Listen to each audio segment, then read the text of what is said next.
Is Caitlin Clark playing tonight? The buzz around Caitlin Clark and the WNBA Commissioner's Cup. The question on every WNBA fan's mind is Caitlin Clark playing tonight in the highly anticipated 2025 WNBA Commissioner's Cup final between the Indiana Fever and the Minnesota Lynx? As one of the most electrifying players in the league, Caitlin Clark's presence, or absence, has a monumental impact on the game, the fans, and the Fever's chances of securing their first ever Commissioner's Cup title. This article dives deep into Clark's injury status, the dynamics of the Fever versus Lynx matchup, and what her potential absence means for the future of the team and the WNBA. We'll analyze this from multiple perspectives: a WNBA Commissioner's Cup expert, a commentator, a medical professional, and a sports predictor, ensuring a holistic view that answers the burning question: is Caitlin Clark playing tonight? The WNBA Commissioner's Cup, now in its fifth year, is a prestigious in-season tournament that pits the top teams from the Eastern and Western conferences against a $500,000 prize pool and bragging rights. The Indiana Fever, led by Clark and a revamped roster, earned their spot in the 2025 final with a 4-1 record in cup games, while the Minnesota Lynx, the defending champions, went 5-1 to represent the West. The matchup on July 1, 2025, at Target Center in Minneapolis is a clash of titans, but Clark's groin injury has cast a shadow of uncertainty over the Fever's prospects. Section 1. Caitlin Clark's injury status. Is Caitlin Clark playing tonight? The official word on Clark's availability. As of the afternoon of July 1, 2025, the Indiana Fever officially ruled Caitlin Clark out for the WNBA Commissioner's Cup final against the Minnesota Lynx due to a left groin injury. This marks her third consecutive game missed and her eighth absence in the 2025 season, following a 5-game hiatus earlier due to a quad strain. The question, is Caitlin Clark playing tonight, has been definitively answered. She will not take the court, a decision that reflects the team's cautious approach to her recovery. According to Fever coach Stephanie White, the most important thing for us is big picture. No sense in rushing anything. Clark was initially listed as questionable on the injury report released on June 30, 2025, raising hopes among fans that she might return for this pivotal game. She participated in non-contact shooting drills during practice on June 29, signaling progress, but her absence from the team's shoot-around on July 1 confirmed that she wasn't ready to return. Clark herself expressed her determination to get back on the court, stating, "I'm doing everything I can to put myself in a position to play the next game," but the medical staff and coaching team prioritized her long-term health over a single game, even one as significant as the Commissioner's Cup final. A doctor's perspective: understanding Clark's groin injury.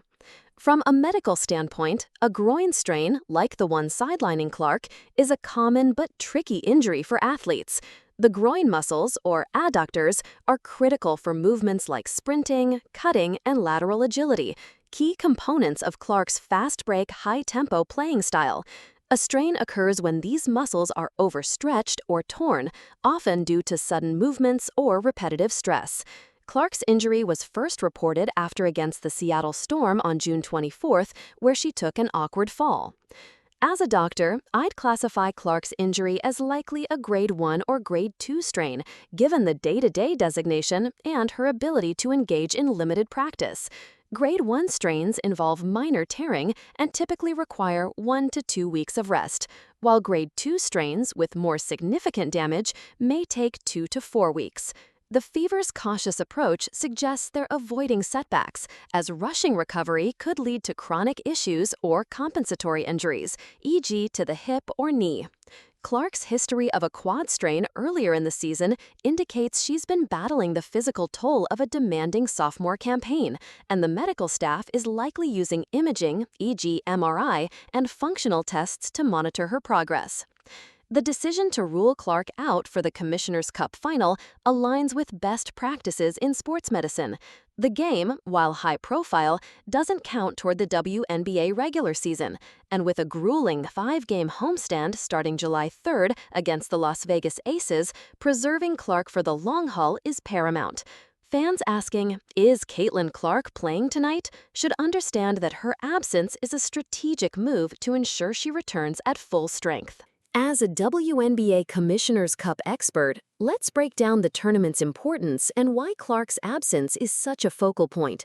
Introduced in 2021, the Commissioner's Cup is an in-season competition where each of the WNBA's 12 teams plays 5 designated games against conference opponents from early to mid-June. The team with the best record in each conference advances to the championship game, with the winner splitting a $500,000 prize pool, the game MVP earning an additional $5,000, and the losing team's players receiving $10,000 each. Players also receive cryptocurrency bonuses from Coinbase.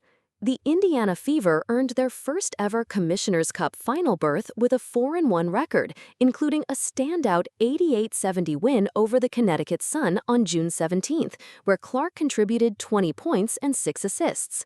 The Minnesota Lynx, with a 5-1 Cup record and a league-best 14-2 overall, are the defending champions, having beaten the New York Liberty in 2024. The stakes are high, not just for the prize money, but also for the prestige and momentum heading into the second half of the WNBA season. Why Caitlin Clark's status matters. The question, "Is Caitlin Clark playing tonight?" resonates because Clark is not just a player, she's a phenomenon. As the WNBA's leading vote-getter for the 2025 All-Star Game with a record-breaking 1,293,526 fan votes, Clark's star power drives viewership, ticket sales, and league interest. Her absence in previous games this season led to a reported 55% drop in WNBA television ratings, underscoring her impact. For the Commissioner's Cup final, broadcast exclusively on Amazon Prime Video at 8 p.m. ET, Clark's presence could have drawn a near-sellout crowd at Target Center and boosted streaming numbers. From a team perspective, Clark is the Fever's engine, averaging 18.2 points, 8.9 assists, 5.0 rebounds, and 1.6 steals per game in her 9 appearances this season.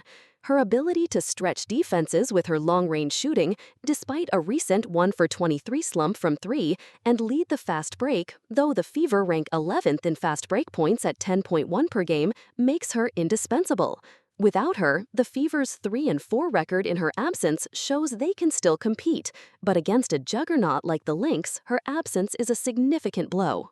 As a commentator, I'd highlight that the Fever's game plan without Clark hinges on their depth and veteran additions. The question, "Is Caitlin Clark playing tonight?" shifts the spotlight to players like Kelsey Mitchell, who leads the team with 18.8 points per game and 35 three-pointers, and Aaliyah Boston, the defensive anchor averaging 12.8 field goal attempts without Clark.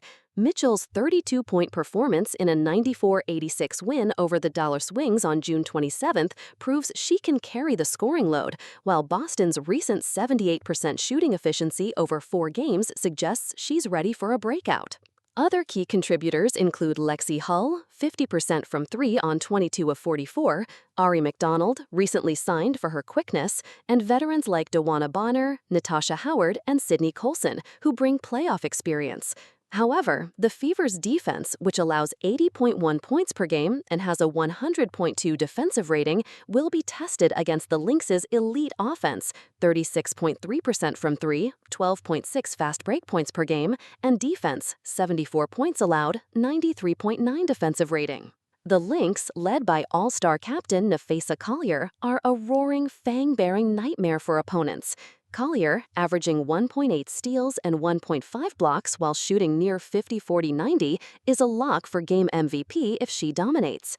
Kayla McBride, 41% from 3, and Courtney Williams, 1.5 steals per game, add perimeter firepower and defensive tenacity. The Lynx' undefeated 8-0 home record and +14 net rating make them heavy favorites, especially without Clark. As a commentator, I'd note that the Fever must exploit their three-point shooting, 34.2%, sixth in the league, and avoid turnovers, 14 per game, as the Lynx lead the WNBA in points off turnovers, 18.3. Without Clark's playmaking, McDonald and Colson will need to push the pace, while Boston and Howard must contain Collier inside. The Fever's upset potential lies in a hot shooting night from Mitchell and Hull, but the Lynx's consistency makes them the safer bet. A sports predictor's outlook. What's next for Clark and the Fever? Short-term implications. With the answer to "Is Caitlin Clark playing tonight?" being a firm no, the Fever face an uphill battle. My prediction? The Lynx win 85-75, leveraging their home court and defensive prowess. Mitchell will likely score 25-plus points, but the Fever's lack of Clark's playmaking and the Lynx's ability to exploit turnovers will prove decisive. The $500,000 prize will likely go to Minnesota, with Collier earning MVP honors. Clark's absence, while disappointing, is a strategic move. The Fever's upcoming schedule, 8 games in 16 days, starting with the Las Vegas Aces on July 3, demands a healthy Clark. Her return is likely imminent, possibly for the Aces game, given her participation in non-contact drills and her day-to-day status. The Fever's 8-8 record and 3-4 mark without Clark suggests they can stay competitive, but their championship aspirations hinge on her return. Long-term projections. Looking ahead, Clark's health is the Fever's biggest variable. As a sports predictor, I see her returning to all-star form by mid-July, potentially averaging 20-plus points and 10 assists in the second half of the season.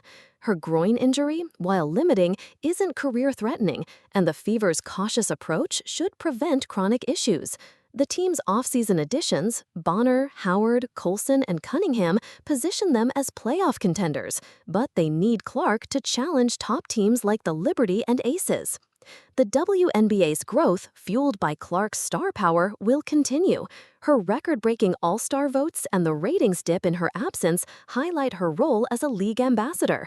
If the Fever can maintain a .50 record without her, a healthy Clark could push them to a top 4 seed by season's end, setting up a deep playoff run.